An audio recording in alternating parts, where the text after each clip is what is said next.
কিছুদিন আগেও যখন এই রাস্তা দিয়ে চলাফেরা করতাম তখন দুই পাশেই শুধু ধান আর ধান ছিল, আর এখন দেখেন পুরা মাঠ পড়ায় ফাঁকা, অল্প কিছু ধান আছে এসে পড়বে, যার জন্য এই জমি তার কিন্তু কোনো ফসল চাষাবাদ করবে না থাকবে। আর বর্ষার ভিতরে এই জমিতে মাছ ধরা হবে। তখন আপনাদের দেখাবো যে মানুষ কিভাবে কি দিয়ে জাল বড়শি দিয়ে কিভাবে মাছ ধরে, এটা আমি আপনাদের দেখাবো।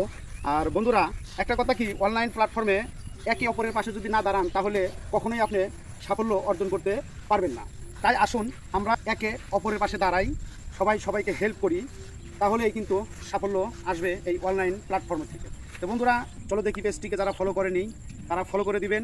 আর ভিডিওটি আপনাদের কাছে কেমন লাগে, গ্রামের প্রকৃতির সিনারি আপনাদের কাছে দেখতে কেমন লাগে অবশ্যই কিন্তু কমেন্ট করে জানিয়ে যাবেন। আমি আমার ভিডিওতে কমেন্ট করবেন, আমি আপনার ভিডিওতে কমেন্ট করব। একে অপরের ভিডিওতে কমেন্ট করলে কিন্তু এঙ্গেজ বাড়বে আর খুব দ্রুত আপনি কিন্তু এগিয়ে যাবেন। তো ধন্যবাদ বন্ধুরা, সবাই ভালো থাকবেন, সুস্থ থাকবেন, খুদা হাফেজ।